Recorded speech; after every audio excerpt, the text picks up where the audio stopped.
and welcome. This is Ruth, and today I have the tall and tiny Trinity gift box die set, and this is obviously from Tonic as usual, and it has 32 different dies in there. Now I've already gone ahead and made my first one just so that I could have a good feel for how it's made up, but I'm going to make another one here to show you. And the first thing that really struck me is it is so easy to put together. It's one of those little boxes that I'm sure you'll just keep handy and you'll make it time and time again when you want something cute but that looks really, really professional. So we'll have a little look at the die set first of all, and then I'll show you how to make a little box. So before I actually go ahead to make it all up, don't forget, if you haven't already subscribed, I'd really love you to do that and hit the notification bell and keep up to date with all of these.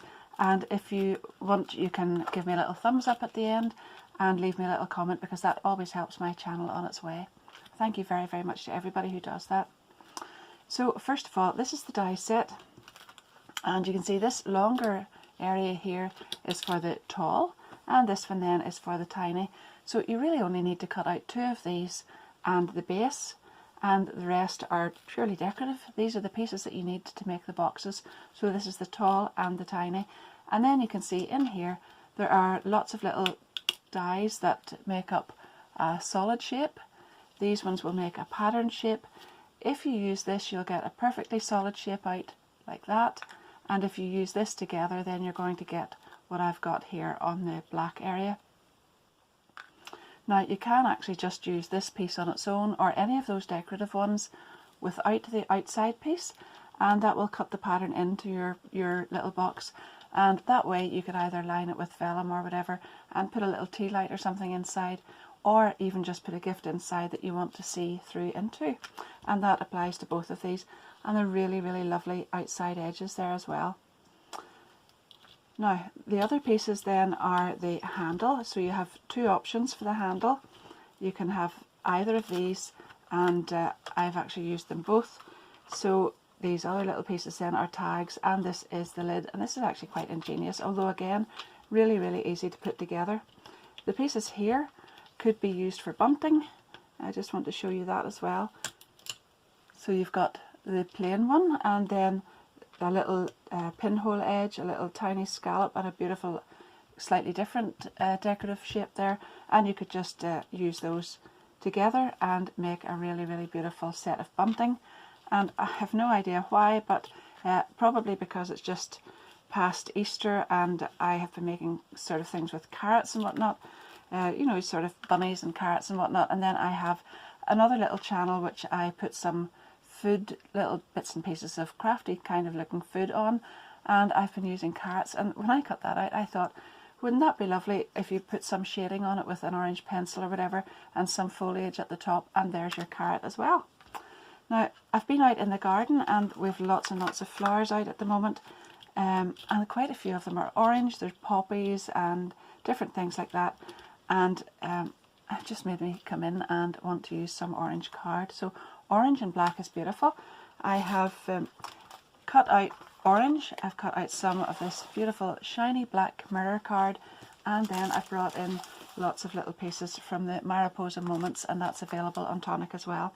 So this is on the website, and I'll have links to all of these products down below in the description of my video. Now let's have a little look at the instructions. The instructions show you how to make the little lid. First of all, everything's here. It's really, really easy to follow, and if you just slide your dies over on this side, look, that's all the instructions there are for the actual box, and that's because it's just so easy to put together. So you'll see, first of all, if you're wanting to make the small one, you'll cut out 2 of the smaller sides. That's this die. And if you're wanting to make the large one, you can cut out 2 of these. And then you will need the little base as well. So that's this little die, and this cuts out a square and a little frame as well. So that will cut out both of these pieces. Now I've gone ahead, as I said then, and I have cut out the plain piece here in orange card, and then I have used the pinhole with the decorative piece together, so that is both of those pieces together, and that gave me this lovely black piece. And the plain piece that I've cut with the orange card is on the back here, so that shows through. Then I have gone ahead with my 2 white pieces that I cut, and I've added all my panels directly on top here, and it could not be easier. That's it. But make sure that you burnish all your score lines as you go along, because that will make it really, really crisp and professional looking at the end. I remember whenever I was at school and I was learning to sew, I don't think I ever really made a wonderful job of it, but I remember my teacher always saying, press everything, iron everything as you go along, all those seams, and then everything will look really, really professional at the end, and you'll have a lovely, crisp, finished looking whatever it is you're making. And I think the same applies when you're doing this. If you burnish all your score lines as you go along really, really crisply, I've done them all with this little bone folder, and it really does help and improve the finished product. So we've got both of these, and then now we want to attach these to the base. I've cut out 2 of these because you could actually put this on inside like that, but I like to put it on over the top, and then you can put one on at the end, and that finishes that nice and neatly, and also really strengthens the bottom of it as well. So there we are, we can just pop that on there. Just make sure that you have it really, really well lined up, and you can do that by folding this over and checking that it's all in place there as well, just before you keep that in place permanently. Fold that up, and then you can go ahead and put some glue on in here.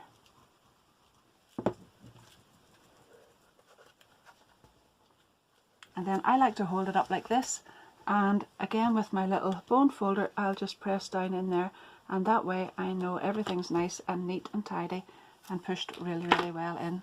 And I'll go ahead and do the same for here.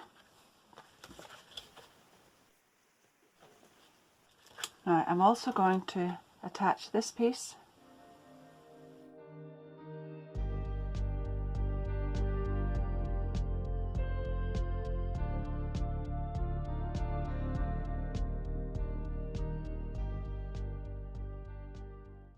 You can go ahead with this little bone folder again and just press down these little areas here with the bone folder, and that will sort of hold those all in place as well. You'll get a good flat edge along there, and that's it finished. And isn't that really, really beautiful? These are the pieces then for the lid, so you're going to need one of these, and then you'll set this into the center and cut through it, and that gives you this piece that the handle will fit through in the end. So to place that, you just pop that into the center and hold it down with masking tape or something like that, washi tape or whatever, and run it through your die cutting machine. But if you want to just get the placement, you know, if you're not too sure of it, you can set this one on first of all, and then get this one into position, lift this one off, and you can tape that down then and run it through, and that will give you a better little guide for it. But you're also going to need to cut one of these, and that then will give you these 2 pieces, and this one gives you this, and that's the part then that cuts through it. Then you're going to cut a little handle. So I have used this one this time, and I have cut 4 of that out, and then for the little rim I have cut 2 of these out. So I have them all here in front of me, my little rim pieces, and the little handle is here. So first of all, what we're going to do is make sure, I couldn't stress this enough at this point, on this one it's really, really important that you burnish all those score lines really, really well, because this does really, really make all the difference to how that is held together at the end, because those are very, very hard to hold in if you don't do that neatly right now. And I always keep a few little pegs handy as well for this. So I have got this, and then I've cut myself out another piece like this. So it's another one of the squares, and I've set this decorative piece into the middle, and now I want to glue this on top of this, and I want to make sure that it's exactly in the proper position so that all these little slits actually all line up. So I want to make sure that the glue doesn't go over the slit, just around the outside here, and then in there but not on the slit, and then I can put that directly on top there, and just make sure that all of that lines up. You can just hold it together. Wet glue is obviously best for this, but that gives you a little bit of manoeuvrability, and obviously because you've already debossed this into the lid, this then fits in really, really well. It's actually quite easy to do, and you've got this little area next then. And then you can, if you want, I might do that add this piece on around the outside because I quite like the look of that. In fact, I think I will. I'll just do that now.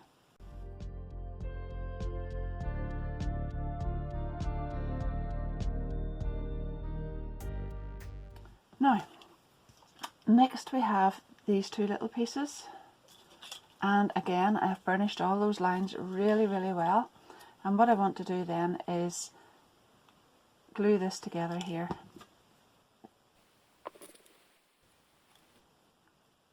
And then on the other side here, and join that all up.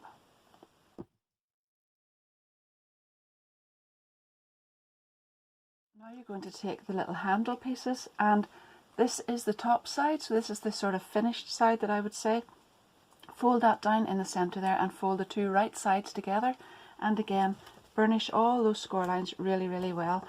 Now I have burnished these little tabs as well here, but I do want to keep them sort of straight again to push them through the little slits, but in the meantime do burnish them because that obviously makes that a lot easier to work at the end as well.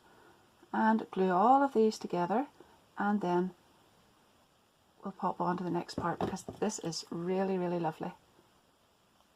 So you're keeping all the outside edges facing outwards here, and just make sure as you go along that everything is all nicely aligned.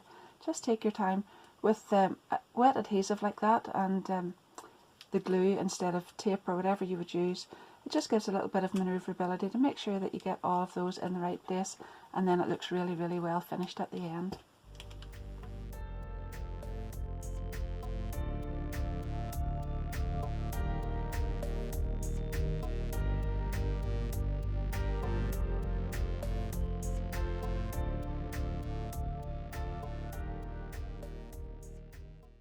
Now you can just keep all of these facing downwards and as straight as you can get them, just so that they fit through all of these slits, and push them in through the slits, and then just make sure they're really tight.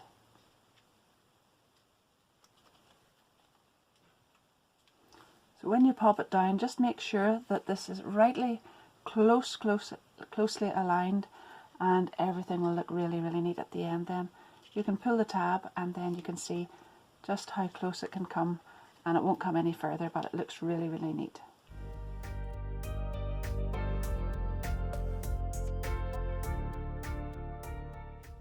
And now you can go ahead and turn it upside down and put glue on all of these little tabs, and then you can fold those over.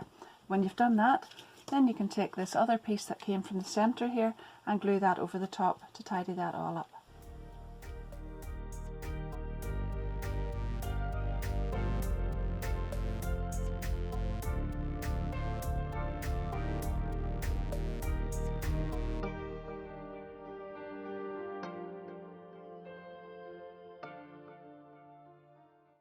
Now you can come back to this little collar that we made, and I had those actually tucked up in this way, but I had burnished them both ways so that they will sit out like that, and then glue those little tabs and pop that on right over the top here. So just like this, and centre that and then hold it down.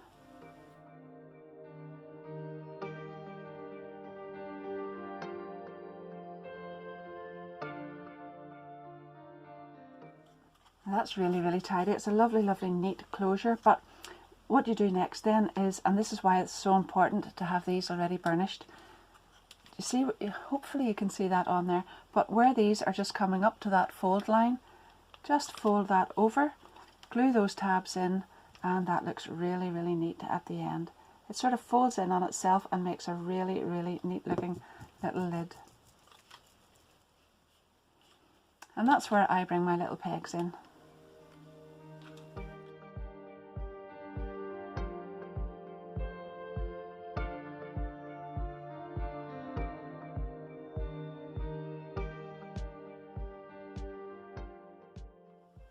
Just because there are several layers in there, I'm going to leave that aside for a moment or two.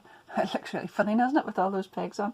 But I'm going to leave that aside just to dry, and in the meantime then I'll show you how I made a smaller one, but I'll come back once that's dried, and then you can use this part to glue right over the top of that, and that just finishes that off and makes it really neat and a sturdy little lid.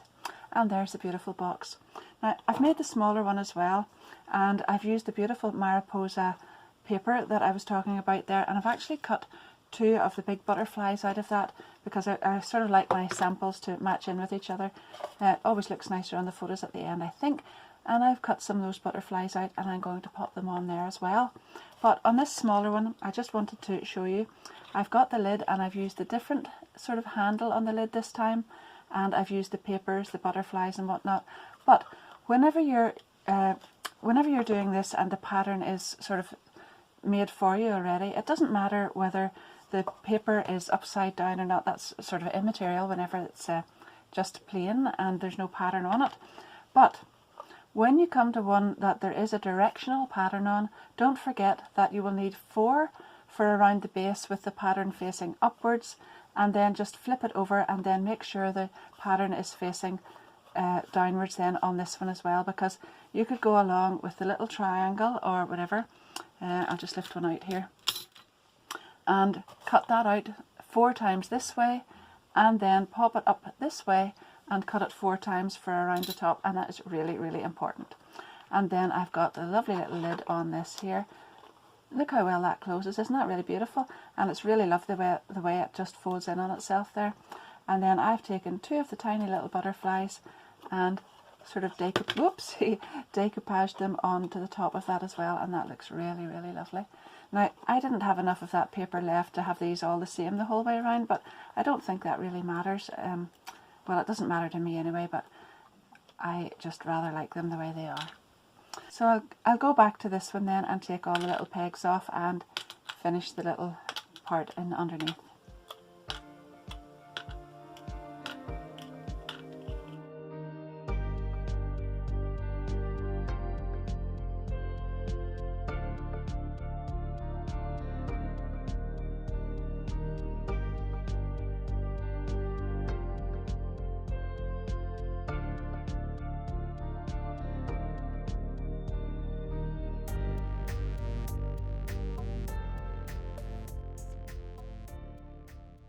So there we have it, the tall and the tiny Trinity vase. But I'm having a little look at it, and although I know you could use lots of those dies on cards as well, these little panels would be beautiful layered up on a card, or you could use those layering squares or the patterns or whatever. But I think the most obvious next thing to do with this is to make one that sort of has the 2 joined together, and I'm going to show you how to do that now. So hold on and I'll be straight back. Now, just to keep in with the same colour scheme that I've used for my other 2 little boxes, I have used some sugared coral and some black sapphire glitter card, and these are really, really beautiful.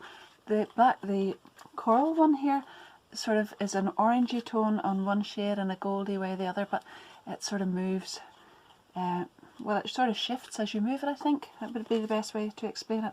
So I've cut out 2 small bases and 2 large bases, and before I do anything to add the bottom onto it there, I'm going to attach these in this way here. So you'll just remember to do, well, as I've done here, I have alternated the colours, and I've used some at the top here and the bottom here, and they'll match up then whenever I glue them together so that the black is together, but it doesn't have to be that way. You could sort of alternate it that way as well.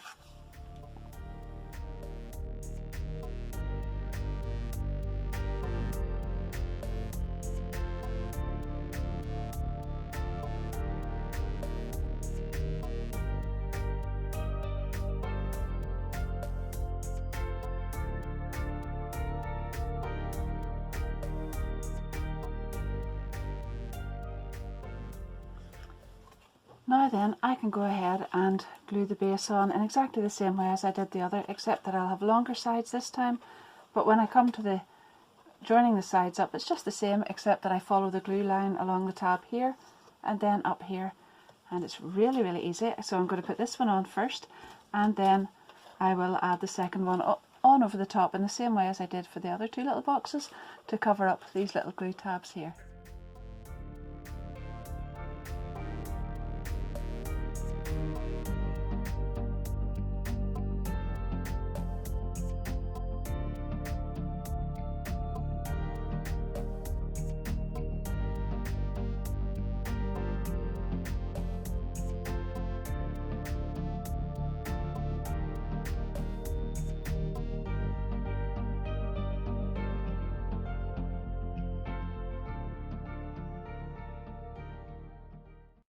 that's what I would call then the extra large size. I've gone ahead and made a little lid, and I've used this little sort of round handle on it this time.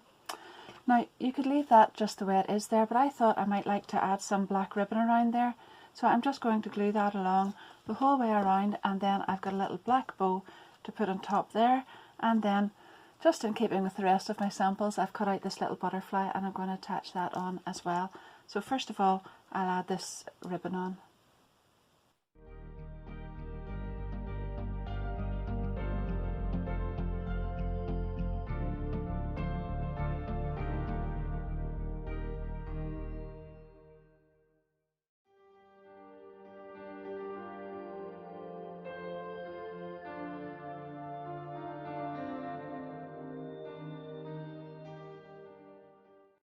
There they are. Now I've got my extra large. You can see that then beside the large one, and the lids are going to fall off obviously because they're just laying flat on the table here, and then there's my small one. So I'll measure these just to show you the size without the lid on. The extra large one is, there we are, 20.5 centimeters. This one then is 12.5, and this one is 7.5. So there's a little bit of adjustment there just as you add them together. And then the lid, obviously it will depend on what you put on the top of that, but the base then measures just almost 5 centimeters square. So that should give you all the dimensions that you need for that, and I hope you've enjoyed it. I do honestly think that if you get those, that you'll probably, I think I said this at the beginning, but you probably will go ahead and use these multiple times, because you could use those for Christmas boxes, you could use them for lights, you could use them for all sorts of things. And obviously I have got very, very bold colours on them there, but they would look so beautiful for a little gift or whatever in pastel colours as well. So thank you very, very much for watching along, and I hope you enjoyed it. As I said, if you haven't already subscribed, don't forget to do that if you want, of course, and if you have enjoyed it, don't forget to give me a big thumbs up, and obviously my little links and everything down below in the description as always. I think that's everything. I will get a little commission from the affiliate links if you use those. It doesn't cost you anything else, but I do get a little commission from that, so I really, really appreciate everybody who uses them. And until next time, happy crafting. Bye bye.